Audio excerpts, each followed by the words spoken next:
Well, our chief reporter, Kaveh Solokol, is here. Melissa's pretty sure. Are you sure, for definite, it's going to be Amorim next at United? It's looking like it will be, and the clearest indication that it will be Amorim is this interesting statement we've had from Sporting today. Now, because Sporting are a publicly listed company in Portugal, they have to release any market-sensitive information to the Portuguese Stock Exchange. And that is what they did this afternoon.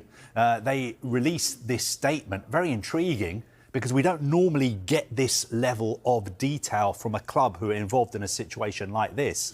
But the statement basically informed the Portuguese Stock Exchange that we have been contacted by Manchester United, and Manchester United want to play the release clause of our manager, Ruben Amorim, and we've told them that that is 10 million euros, which is £8 million, and United have expressed an interest in paying that release clause. So what does that statement tell us? Well, it tells us that Manchester United definitely want Ruben Amorim, and also reading between the lines, it says to me that they have had some kind of encouragement from sources close to Ruben Amorim or his camp that he is interested in coming to Manchester United, because otherwise they wouldn't have told Sporting's board that they were ready to pay the release clause. Well, if he does get the job, he'll be the 6th permanent manager after Sir Alex Ferguson. The fact that he'll be the 6th should tell him something. Do you think he understands what it is and what it takes to be the Manchester United manager? I think we have in the past talked about England being the impossible job. I think Manchester United is now becoming the new impossible job. I think he has got, if he becomes a United manager, he has got a massive challenge on his hands. Because make no mistake, Manchester United have fallen a long, long way behind the likes of Manchester City and Liverpool. Also, when you think about the work that needs to be done on the stadium, the continuing work on the training ground, the squad that he would be inheriting, full of lots of underperforming players, the fact that United, like all Premier League clubs, have to comply with PSR rules, which means that he won't have very much money to spend in the transfer market. Just look at the Premier League table where United are now, and look at the fact, as you mentioned, that lots of other big-name managers in the past have tried to replace Sir Alex Ferguson and failed. I'm sure some people close to Ruben Amorim will be saying to him, Ruben, are you sure about this? Do you understand how difficult this job is going to be? I think he must be going into it, if he accepts the challenge and if a deal is worked out with Sporting, he must be going into it with his eyes wide open, because he's an intelligent person. But if I was a United fan, I would not be expecting overnight results. Because if he is to turn Manchester United around and get them to the level that their fans expect them to be, I think this is a long-term project. But is he the man for that long-term project?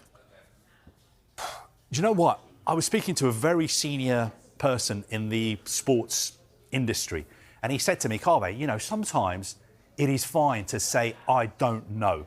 And the honest answer to your question, you're saying to me, is he the right man for Manchester United? I've got to say, Mike, I don't know. He could be. He's got a brilliant CV. People who've interviewed him have said he's a very, very impressive man. But we were having this conversation when David Moyes became the United manager. We were saying, look at the great job he's done at Everton. He is the new Sir Alex Ferguson. Yeah. Then when Louis van Gaal got the job, we were saying, look at the incredible job he's done with Holland, what he did at Barcelona, what he did at Ajax. Then when Jose Mourinho came along, we said, this guy is the special one. Manchester United have finally got it right. They've got the man who won all those trophies at Chelsea, at Real Madrid. He is the one. That didn't work out. Then I was standing here talking about Erik ten Hag, saying, I've been to Amsterdam, I've watched Ajax. He is incredible. He's just what they need. High press, transitions, all these buzz phrases that everyone throws around. The bottom line is, Mike, I don't know. We have to wait and see. He may be, he may not be. Other clubs have looked at him and decided he's not the one for them. He's talked to other clubs and he's decided that those clubs are not for him. What we do also know is, I'd just like to finish off by saying the links with him and Manchester City. There's been all these theories that his sporting director at Sporting, Hugo Viana, is going to Manchester City at the end of the season. So people were thinking Pep Guardiola, his contract is running out. He could be leaving. Do Manchester City want Ruben Amorim? I think those reports were wide of the mark. I think Manchester City, first of all, want Pep Guardiola to stay for as long as possible. And I don't think Ruben Amorim was really ever in their thoughts for a variety of reasons. One of the main ones was because of the way he likes his sides to play. I don't think that fits in with City's philosophy. Yes, Sporting Lisbon have informed the Portuguese Stock Exchange that Manchester United are prepared to pay Ruben Amorim's release clause. Now, this is something that Sporting have to do because their shares are listed on the Portuguese Stock Exchange, and they've just released a statement that says that they've been approached by Manchester United, and United want to employ their manager Ruben Amorim. And of course, Amorim has a release clause, and the statement says that United have told Sporting that they're prepared to pay the €10 million release clause to get Ruben Amorim. Now, €10 million is about £8 million. Now, my reading of the situation is that if Sporting have taken this step, then it is getting to the stage where it's almost certain that Ruben Amorim is going to be the next Manchester United manager. Yeah, because it seemed like, if anything, this was going to be the kind of little bump in the road. So do you feel like once this is sorted, it's going to happen pretty quickly? Well, the statement doesn't say that Sporting have agreed to release Ruben Amorim, but it says that this release clause exists, and it confirms that United have offered to pay it. So I think we are now in the situation where Ruben Amorim is going to pretty quickly become the United manager. I don't think Sporting would have taken this step of releasing this statement unless everything was pretty advanced. Now, of course, it was only yesterday that Erik ten Hag lost his job as the United manager, but we all know how football talks. We know other candidates would have been sounded out. We know that succession plans would have been in place. But normally we don't get these kind of statements in this kind of situation. But this is an official statement that Sporting have released to the Portuguese Stock Exchange, and it gives you an insight into exactly what is going on behind the scenes. And what is going on behind the scenes is what we and others have been reporting, that United have said to Sporting, we are prepared to pay the release clause. And obviously we know Ruben Amorim wants to move to Manchester United as well. And this statement makes it very, very clear that I think this is going to move very quickly, and there's a real chance that he could be in charge in time for the game against Chelsea at the weekend. I was going to say that when we're looking at timelines, that's what fans want to know, because obviously United in Carabao Cup action tomorrow night against Leicester, but then it's a huge game on the weekend against Chelsea. Yes, I think obviously this probably means that Ruud van Nistelrooy is only going to be in charge for one game against Leicester. Ruben Amorim will probably have his final game as Sporting head coach in their League Cup game this evening. But the optics of this are quite interesting as well, because, you know, when you sack a manager, there needs to be a sort of little bit of a degree of separation between the sacking and the appointment of a new manager, because you don't want to just sack somebody and then an hour later announce that you've got somebody else in place. So you need to create that sort of separation between the sacking and the appointment. I don't think United would want to say, you know, in the morning yesterday we've sacked Erik ten Hag, in the evening we've going to appoint Ruben Amorim. It needs to look as if everything was done properly. I'm not saying that things weren't done properly, but the fact that Sporting have released this statement, this official communication, is very, very significant. You say official communication. We've actually got the letter now, so we'll just show the viewers at home. You just recap this and kind of explain what this means. Well, how's your Portuguese? Well, my Portuguese is not great, but basically this is an official communication from Sporting informing the Portuguese Stock Exchange and the financial authorities in Portugal that Manchester United have offered to pay the full release clause, which is 10 million euros. Now, my Portuguese isn't great. I'm not sure that says that it has been accepted, but I think Sporting just have to inform the Portuguese Stock Exchange that this offer has been made. And by doing this, it obviously means that this is very, very advanced and it's likely to happen pretty quickly. Whether it turns out to be a good appointment, if he does actually become the United manager, who knows?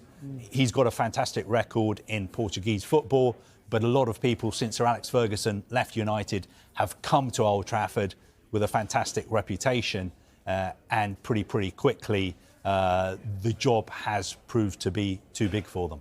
Kaveh, thank you very much for now. Sporting have announced that Manchester United have expressed their intention to pay Ruben Amorim's £10 million release clause, edging him ever closer to becoming the new manager here at Old Trafford.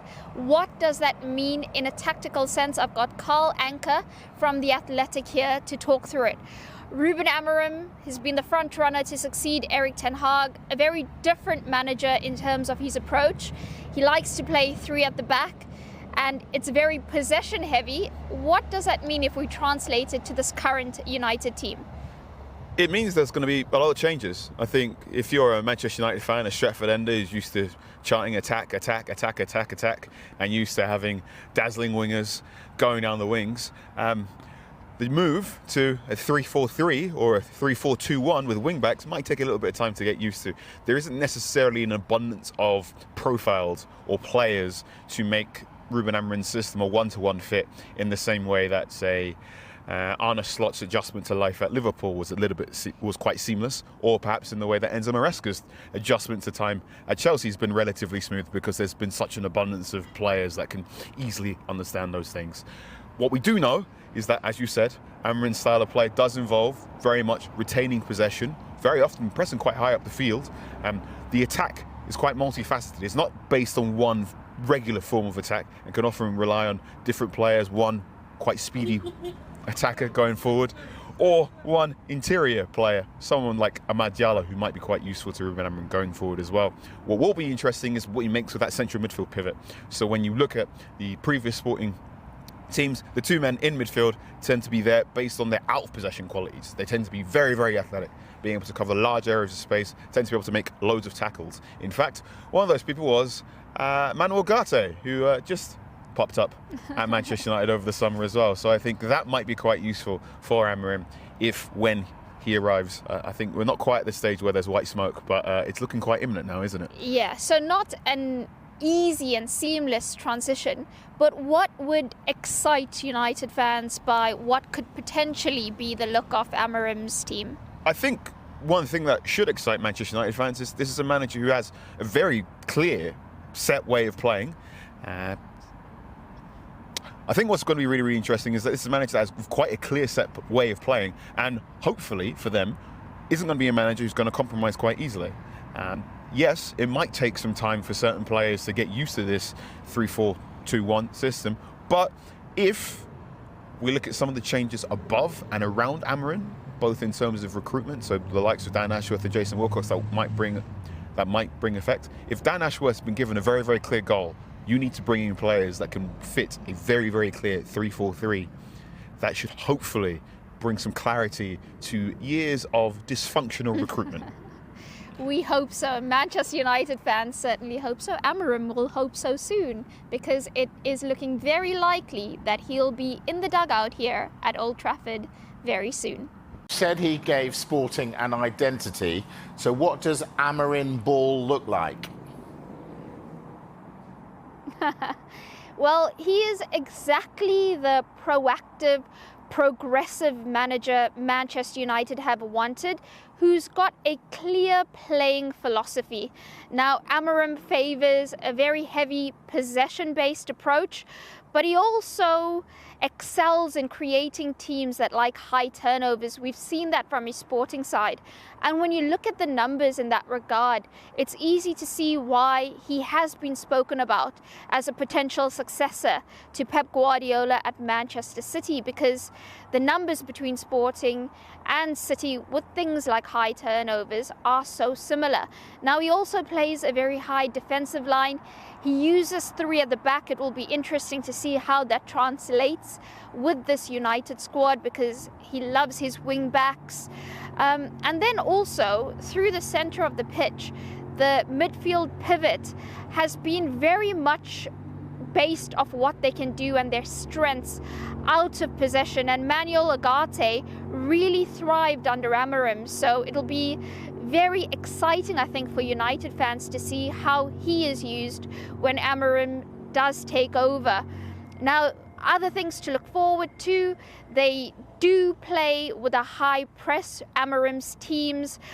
The attack is very dynamic and varied. He does like mixing it up with a very quick, nippy forward player, somebody who drops a little bit deeper. So when you look at the skill set of those United players up front, like Højlund and Xerxes, you could see how he could use them. So I think exciting times for United fans to know that they do have a potential new manager in the offing very soon, one that, like we say, has a very clear tactical identity, and how that translates to the team they have and how quickly he can impose himself, because that's been one of the main attractions for United with Amorim. He's had this immediate transformative impact at both Braga and Sporting. Can he repeat the feat here at Manchester United? Sporting head coach Ruben Amorim in talks to replace Erik ten Hag at Manchester United. Michael, what are we thinking tactically about this and how we could see Manchester United potentially change? Well, the first thing we can see differently under Amorim, United obviously tend to play a four-man defence, but Amorim has only really ever played with a three at the back, a 3-4-3, sometimes a 3-5-2. This is their formation against Famalicão. They played, and that's his favoured 3-4-3 with the three centre-backs, wing-backs alongside two holding midfielders, two wingers either side of the main striker. He's played 3-5-2 in the past, but he's known for favouring these three defenders. I mean, he's done fantastic with Gyökeres, hasn't he? Oh, yeah. I mean, he's someone who you're already thinking be a nice fit, maybe. Well, certainly for the Premier League, but now if Amorim goes to Manchester United. Absolutely. But what United fans will probably hope, what can they do with Xerxes, but even more Rasmus Højlund? We don't know what January's going to look like, but what he's done with Gyökeres, unbelievable. And of course, Gyökeres has been linked with a move to the Premier League off the back of that. But this is the interesting three here. United fans already probably writing down what three can we get at the back there, where we need a few more to come in. So, yeah, interesting to see. Because centre-backs have been a problem as well. It was easy to say three at the back. You need three good centre-backs, don't you? And it's been a problem position for Manchester United. So, like you say, who that three are is going to be interesting. But, I mean, is it a system that could work? Well, United have six recognised... Oh, there they are. They have six recognised centre-back options. Of course, they brought in Lenny Yoro from Lille, Matthias de Ligt from Bayern in the summer. They've got Harry Maguire, Johnny Evans and Victor Lindelof as backup. But the three I've just mentioned there are out of contract in June 2025. So that's one to keep an eye on in January. But, of course, they get injuries as well, don't they? So a three at the back, it's interesting. So... very, very intrigued. And, of course, Lenny Yoro, very exciting signing. He got that injury straight away. I think it was against Rangers in pre-season. Yeah. So I'm intrigued to see it, see how it all works. Absolutely. And when it comes to the wing-back option, then you play three at the back, you're probably going to need wing-backs. So what options does he have? Well, he bought Nazar Mazwari in the summer from Bayern, who's predominantly played as a right-back. He was a left-back on Sunday. Diogo Dalot is probably one of United's most consistent players. He's also able to play there too. The problem we've got is the left-back situation. We know Luke Shaw, the injury problems he's had. He hasn't played a league game for United since coming off a half-time against Luton in February. Taro Malacia hasn't played for United since the start of the apart from the final game of the 22-23 season. So, you look at it, as great a coach or manager he is or could be, there are issues there. And we know that a lot of these players are inherited by Eric Ten Hag. And you still look at all the money they've spent and they still look short in so many areas. Yeah, incredible. Michael, thank you very much. Welcome back. Let's get more on Ruben Amorim then. His talks with Manchester United to succeed Eric Ten Hag as manager. Michael Bridge is here to talk us through his CV. I am indeed. Not yours. Could be, because they're twins. But Amorim, we're interested in. That wasn't on purpose, but it wasn't on purpose, all right? It's just an accident. Right, Amorim. The United fans, are you listening? He's a two-time Portuguese league winner, winning their first title in 19 years in 2021. He's won the Portuguese League Cup 3 times, 2-time Portuguese manager of the season, and you can understand now why Sporting Lisbon paid Braga 8.6 million to take him in 2020. Now, I've been reading up on this, Bella. That was considered unbelievable sum of money in terms of, the compensation. People were very critical about it, but he's clearly proved them wrong. He retired early as a player, but he still ended up winning 14 caps. Going into this season as champions, they've been in unbelievable form as well. 6 points clear at the top already. Sporting have won all 9 of their matches so far, scoring 30 goals, conceding just 2. United fans really waking up now to this, aren't they? Goals, excitement. Well, it's not just domestically they've started well this season, on. Bella. No, it's coming. Here it is. They've made a really good start in the Champions League. Now, that looks low, but was there 36 teams in the Champions League this year? That could be enough, hopefully, for Sporting fans to go straight through. Of course, we don't know how many you need for qualification straight through. But what we do know, they've made a good start, 2 wins and a draw. They've got Arsenal next month as well. So a good start, great start domestically and very good in Europe as well. And we've been hearing his name being linked with Premier League clubs before, haven't we? Yeah, most recently linked with Manchester City as a potential replacement for Pep Guardiola. Hugo Viana is leaving his role as the sporting director of football to take on a similar role at City next season.